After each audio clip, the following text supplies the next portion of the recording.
Calling all stargazers and night owls? Have you ever found yourself gazing up at the night sky, mesmerized by the glowing orb that's been our cosmic companion for billions of years? The moon has inspired poets, guided travelers, and lit up our darkest nights, but what if one evening you looked up and, poof, the moon was just gone? It sounds like science fiction, but let's imagine for a moment, what would actually happen if the moon vanished without a trace? The consequences would be far more dramatic than just a darker sky.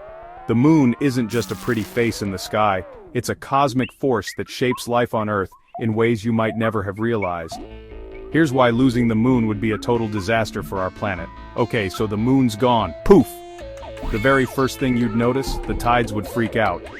Our oceans are in a constant dance with the moon's gravity, which pulls at the water and creates the high and low tides we see every day.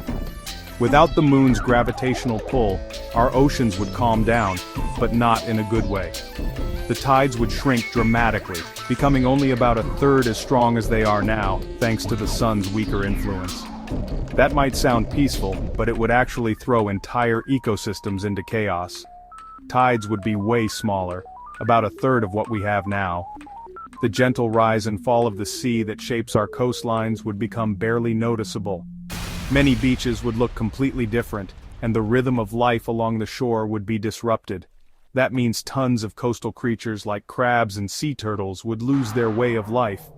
These animals depend on the tides to feed, breed, and survive.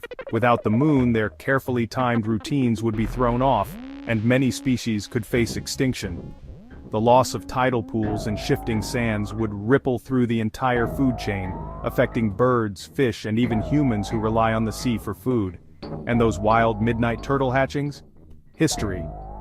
Sea turtles, which have evolved to hatch under the cover of darkness and use the moon's light to find their way to the ocean, would be lost in the dark. Fewer hatchlings would survive, and the beaches would fall eerily silent during nesting season. But wait, it gets weirder. The moon does more than just move the tides, it keeps Earth steady, kind of like training wheels on a bike. Our planet tilts on its axis, and the moon's gravity helps keep that tilt stable. Without it, Earth would start to wobble unpredictably like a spinning top losing speed. No moon, Earth starts wobbling all over the place. That means wild swings in climate. Imagine snow in the desert or palm trees at the poles. Over thousands or millions of years, the seasons could become extreme and unpredictable, making it much harder for plants, animals, and even humans to adapt. Entire regions could become uninhabitable, and the world as we know it would be turned upside down. Not exactly a vacation spot. The places we love to visit for their unique climates and beautiful scenery could become barren or